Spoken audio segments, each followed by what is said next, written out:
Prologue. Magic is the mysterious, lingering presence that resides in all things, invigorates the senses, unleashes the impossible, and must always be a secret. Of course, all magical doings were still a secret then. The New World had just barely found its footing, and so such deeds were only carried out in the dark. On this particular night, as the whispering wind engulfed the shaking autumn leaves, a most terrible and dangerous deed was about to be completed.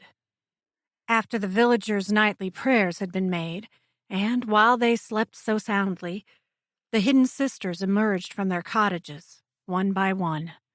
Some of them wore black, matching the night. Some clung to the billowing linens of their nightclothes, but each passing sister pulled up a heavy, sulking hood of a dark cloak to hide their face from suspecting eyes. They quickly and silently gathered in a row near the opened mouth of the woods.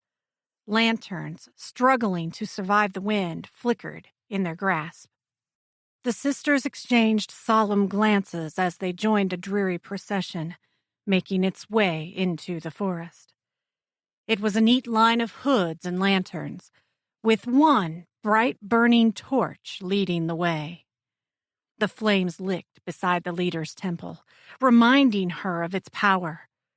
Some women were restless, especially the younger ones, whose feet shook in their buckled leather shoes. Still, they kept their shoulders squared, their eyes determined. For if their muddled nerves had been combined, it couldn't possibly equate to how the fumbling, naked woman in front of them felt. In the center of the night's parade, this gaunt woman thrashed against her bindings. Her long orange hair hung like a curtain over her bony shoulders as a rope in front of her roused her forward. A groan barely gurgled from her gagged mouth. Her bare feet ached underneath her, swollen and dirty against the broken twigs and cold, pulpy leaves.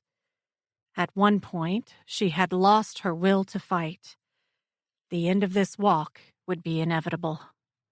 The moon pierced through the branches, casting her uneven light on all of the women as they reached the forest clearing.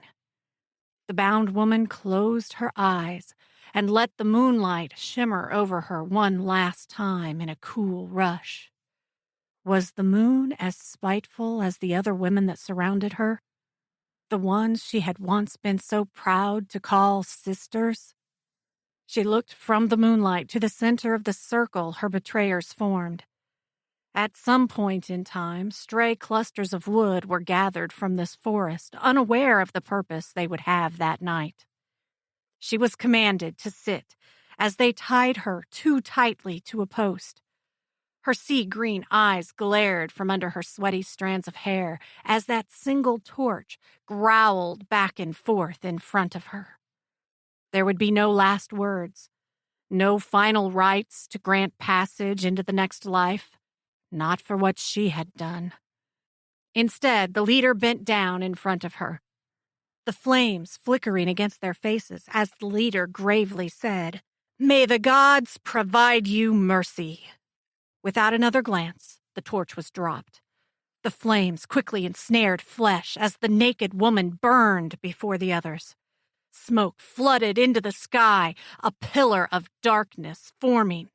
So badly she wanted to scream, but could only muster pained, muffled cries as her teeth bit hard against the cloth. Some couldn't watch the awful sight and cast their eyes to their feet as the woman withered like a shadow inside the flame. In a matter of moments, her voice emerged from the blaze, ghostly and shrill. Perhaps the gag had fallen from the woman's lips, or perhaps it was strange magic taking place before them. Whatever it was, there was a rattling cry that shook the others to their cores. "Curse! A curse falls upon you, infinite circle! No sister shall leave unscathed, and neither will her successors!"